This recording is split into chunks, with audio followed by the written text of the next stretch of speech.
Imagine this. You wake before dawn in a house that feels only half your own. The walls pulse with shadows, as if the darkness itself were breathing, waiting. You stumble toward the bathroom and flick on the light. The bulb hums, and the mirror glares back at you with an uncanny intensity. What if the true horror is not monsters under the bed, but the monster within the parts of you refuse to confront? The contradiction is stark.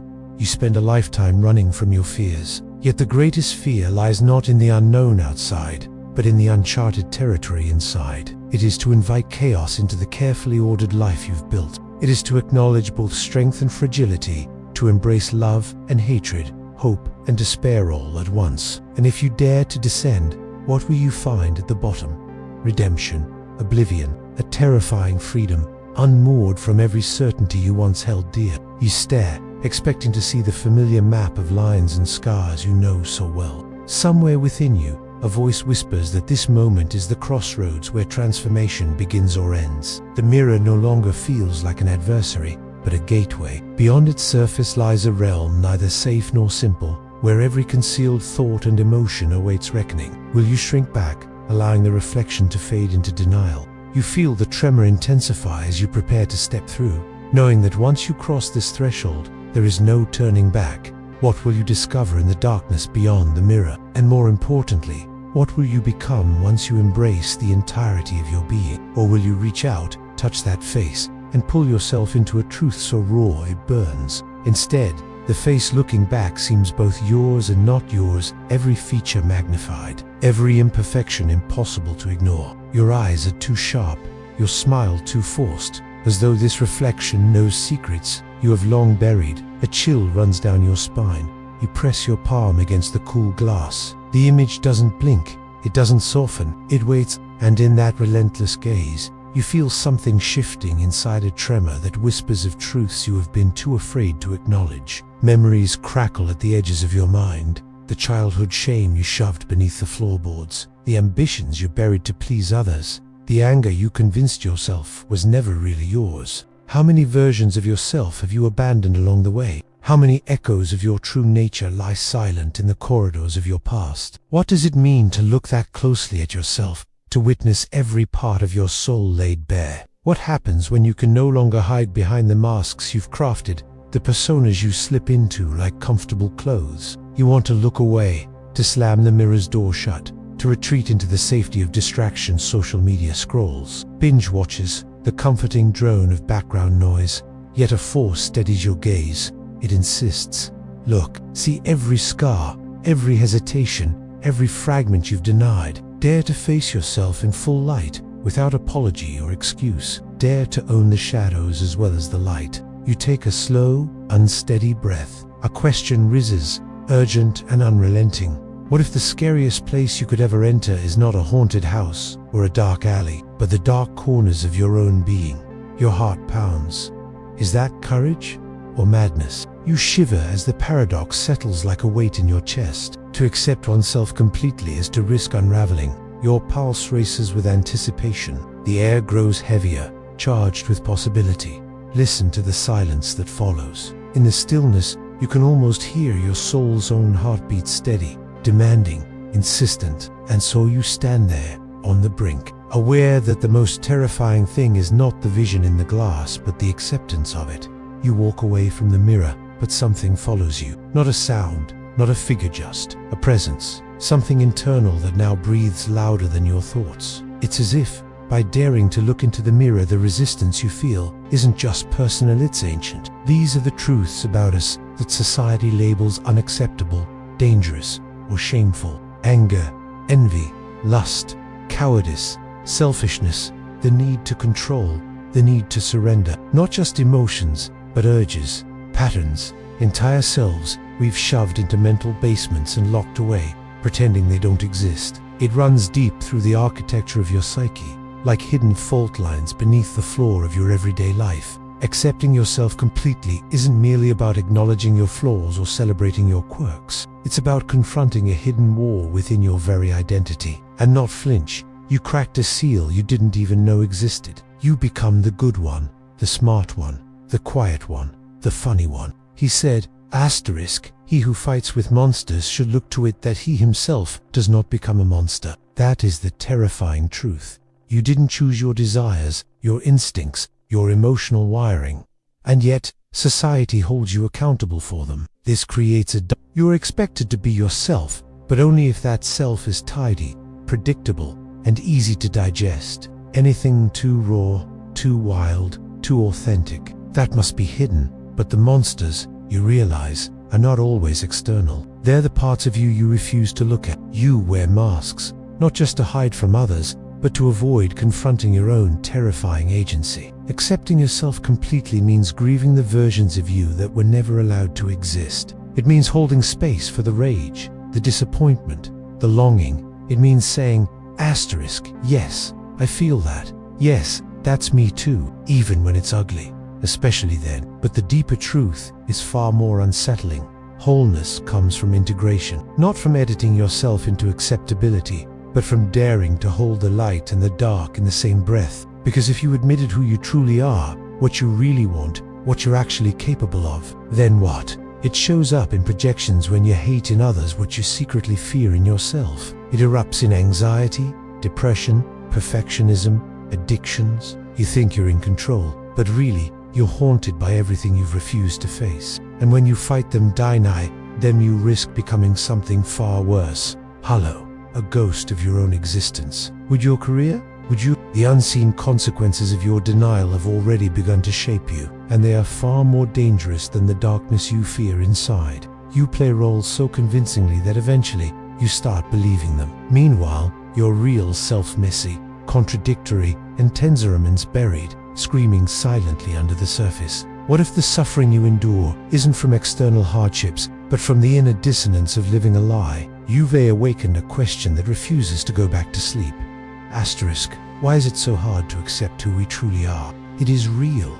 It is us. It is potential unclaimed, emotion unprocessed, strength misunderstood. The shadow holds not just the parts we fear, but the parts we need to become whole. A frown from a parent when you cry too loud. A teacher's praise when you sit still and smile. A psychological prison built of expectations, shame, and illusion. Even our virtues can become chains. We pride ourselves on being selfless, humble, kind, but what if that kindness is performative? What if our humility hides a deep, suppressed hunger for power? What if our selflessness is secretly a way to earn validation, a scolding when you question authority? You learn to edit yourself for approval, to mold yourself into a version that feels safe to others. Over time, your identity is shaped less by who you are and more by what others are willing to accept. Yet we recoil from it, as though embracing these truths would destroy us. Why? The answer isn't easy.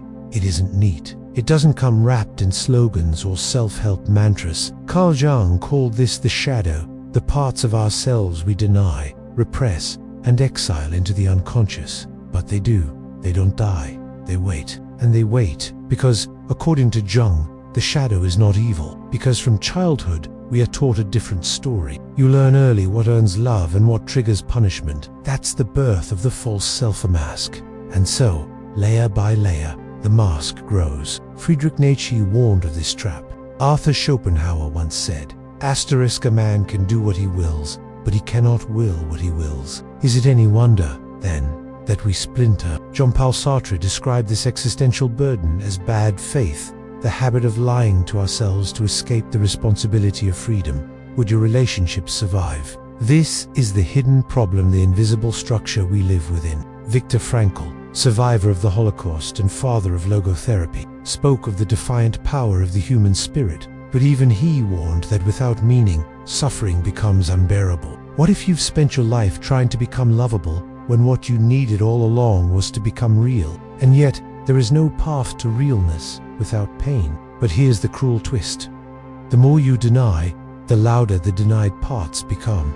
The shadow doesn't go quietly. And this is where the tension tightens, because to go forward, to finally step into your true self, means confronting all that has been hidden. You've been trained to believe that peace comes from control, that happiness comes from being good. And so you arrive at the precipice, teetering between comfort and truth, between illusion and reality. Can you accept yourself, not just the curated version, but the raw totality? Can you love what you've been told is unlovable? Can you stop running? The next step is not easy.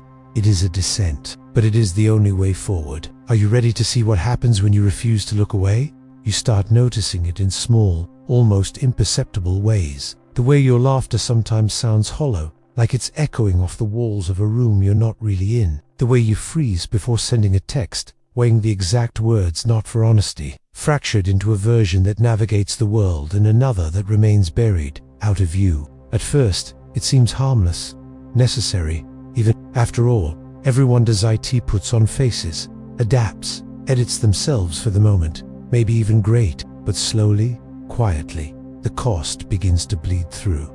Complexity is inconvenient, ambiguity makes people uncomfortable, so we shave down our edges, silenced our contradictions, and carry on empty, high-functioning shells. But for safety, what won't make you seem too needy, too distant, too intense? You begin to censor not just your words, but your very thoughts. You push away intimacy, even as you crave it, because to be truly seen feels too dangerous. And when someone does begin to see behind your mask, you either retreat or lash out. The more you deny these exiled parts, the more power they gain. You'll think you're choosing your life, but you're not. You're reacting, performing, surviving. You build lives that look good on paper, but feel lifeless in your chest. You've become trapped in patterns, reliving the same conflicts, making the same compromises, telling yourself that this is just how life is, because how dare they touch what even you have disowned? It shapes your external reality. You second-guess your instincts, your desires, and soon, you no longer know what you want, only what you should want. You don't feel real, you feel real. We create identities, not as expressions of truth, but as negotiations for acceptance. A hunger not for pleasure or success, but for wholeness. And we've been taught to fear the very thing that could feed us. Radical self. And these fragmented selves become the building blocks of society. Workers who don't question authority. Partners who prioritize harmony over honesty. Citizens who conform more than they feel. You can no longer say, if only they loved me better, or if only life were fairer. You must face the raw, undiluted truth. You are the architect of your prison, and also the key to your release. It means sitting in the discomfort of paradox, being both kind and cruel, brave and terrified, brilliant and broken. It means giving up the fantasy of being enough and stepping into the reality of being whole. You must understand how deeply it has shaped you, how silently it has ruled your life. You feel a subtle emptiness in conversations, even with those you care about most, like a part of you is watching from behind a one-way mirror, silently screaming, that's not what I really meant. You've split yourself. You've stopped trusting your emotions. Was that jealousy or just insecurity? Was your anger justified or irrational? Over time, everything inside you becomes suspect, and yet everyone around you says you're doing fine. Think of the unspoken rules, the social norms, the coded language of shame. Think of how we talk about ambition in men and humility in women. How vulnerability is seen as weakness, anger as a threat, desire as dangerous. These aren't just preferences, they're psychic laws enforced through ridicule, exclusion, or even violence. A hollowness that sleep doesn't fix. It seeps into your relationships. You find yourself growing resentful of people who seem free to express themselves. You feel anxious around those who challenge your mask because they threaten the identity you've spent years constructing. You see it in the quiet crisis of meaning, people surrounded by comfort but starving for purpose. You see it in the way we latch onto ideologies, influences, movements, not because they free us, but because they give us something to belong to, something to fill the gap where we used to be. This is the great tragedy. We are rewarded for being fragmented. Society applauds the persona. It wants the curated version of you, the efficient, polished, easily digestible package. But the parts of you that go unlived do not die quietly. They not always as dramatic breakdowns, more often as slow corrosion, a vague sense of disconnection, a tension that never fully releases. The consequences deepen. You sabotage opportunities, not because you're afraid of failure, but because you fear what success would demand: authenticity, exposure, vulnerability. This is the shadow's revenge. What Jung warned is true. Whatever you do not make conscious will return as fate. And this unconscious sabotage doesn't just affect your inner world. You choose jobs that feel safe, not meaningful. You stay in relationships that are comfortable, not honest. It's just how inauthentic life is. But the consequences aren't limited to individuals. They ripple out. Entire cultures are built on collective repression, so we learn early which parts of ourselves are marketable and which are dangerous. But beneath all this, something festers, an epidemic of disconnection, not just from each other, but from ourselves. You see it in rising rates of anxiety, depression, addiction. What we're experiencing isn't just psychological pain, it's spiritual starvation. Because accepting yourself completely means looking at the parts that don't match your resume, your Instagram feed, or your family's expectations. And that is terrifying. Because once you accept yourself fully, you can no longer blame your suffering on others. And yet this is not a death sentence. It's a doorway. But to walk through it, you must first feel the full weight of your denial. Only then can you begin the rebellion. Only then can you break free. It doesn't start with a bang. There's no lightning bolt or divine voice, no dramatic montage of self-discovery. The rebellion begins in silence. It begins the moment you stop distracting yourself. At first, it feels like chaos, regrets, grudges, humiliations, flashes of suppressed memories, buried anger. Everything you've kept under lock and key begins to bubble up, and your first instinct is to run, to scroll, to drink, to clean, to exercise, to do anything but feel. When you sit in a room with no music, no phone, no tasks, and your thoughts begin to howl.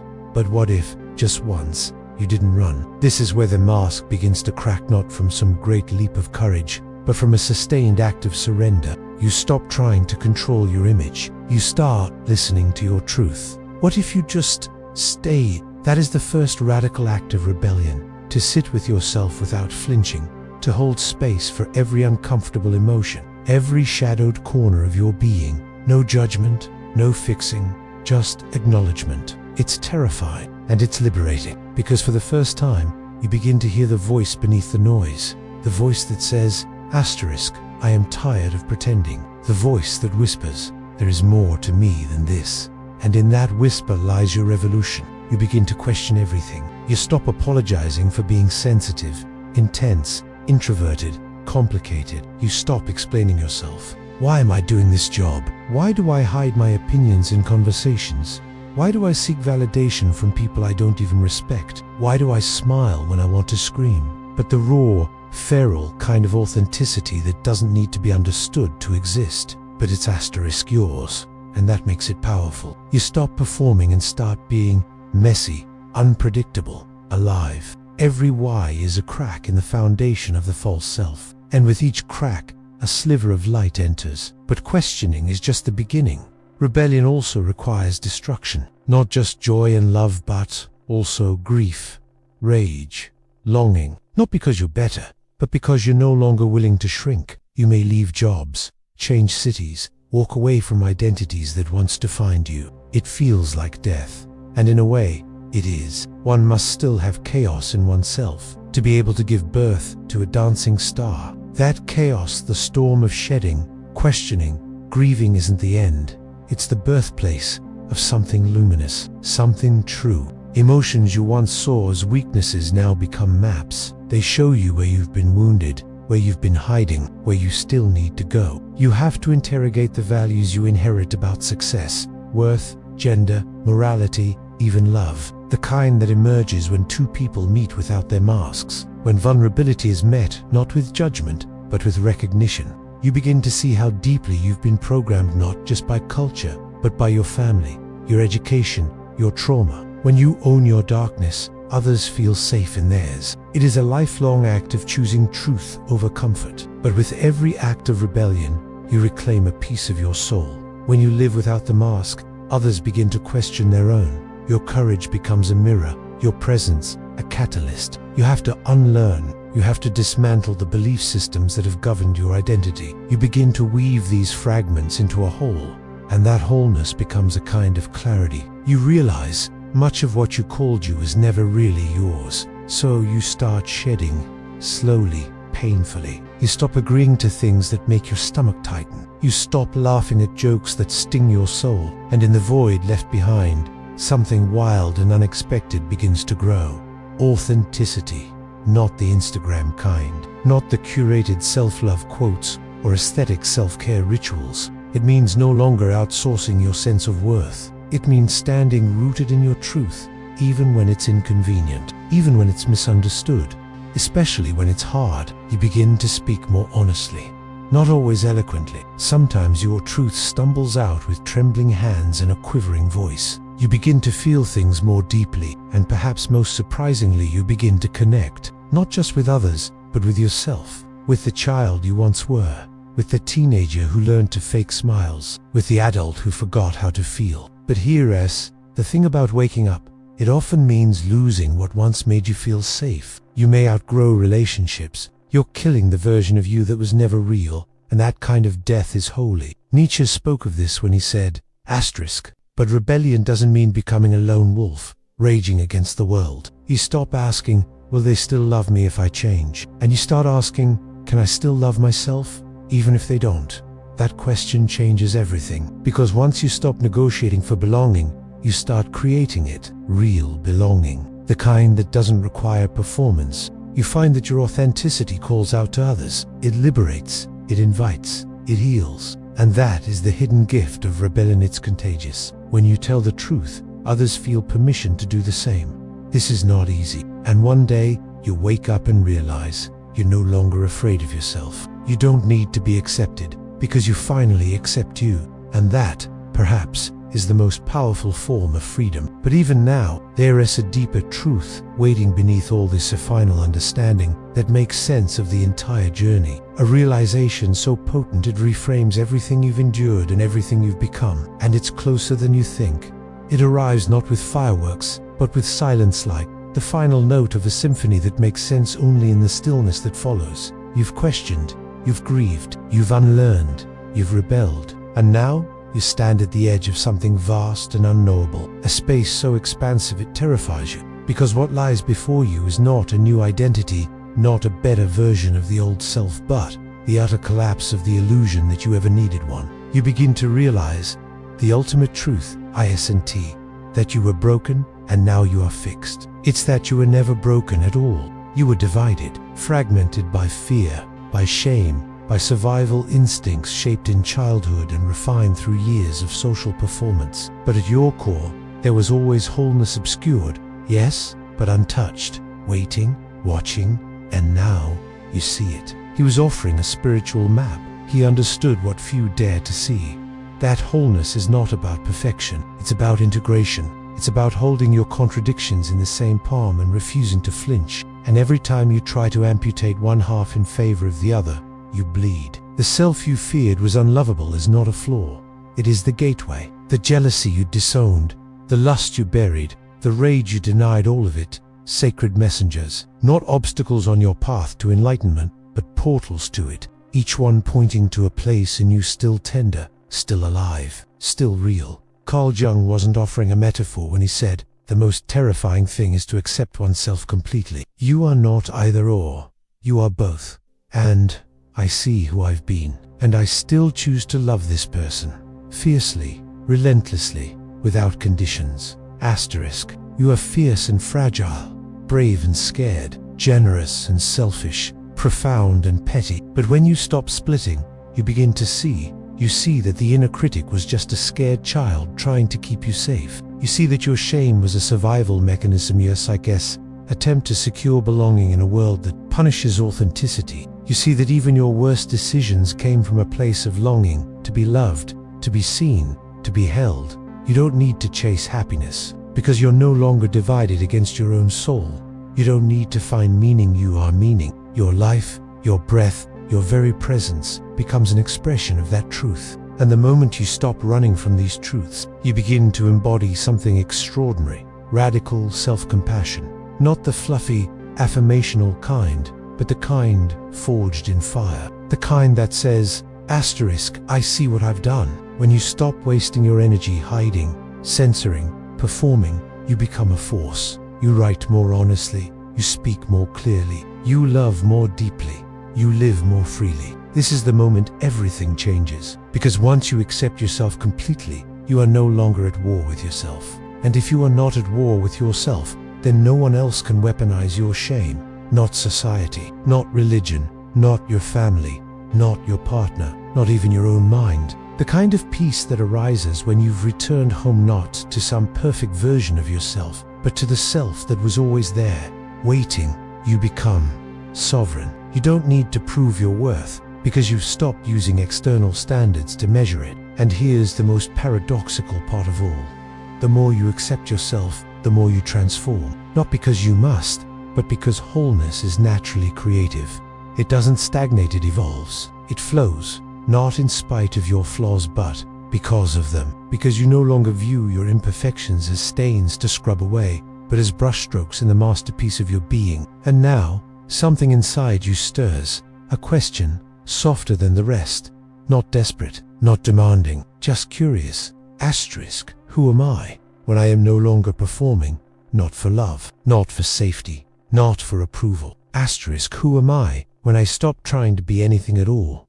You close your eyes, and in that quiet, a feeling rises, strange, unfamiliar, terrifying in its simplicity. Peace, not the peace that comes from having all the answers, but the peace that comes from no longer needing them. This is what Jung meant. Not that self-acceptance is frightening because you are monstrous, but because you are divine. Because to accept yourself completely is to come face to face with a truth that shatters every story you told about your smallness. Asterisk, you are whole. You always were. Asterisk, and now that you see it, can never unsee it. Your work is not to fix yourself. Your work is to remember. And in remembering, to live as if your wholeness is sacred. Because it is, and that changes everything.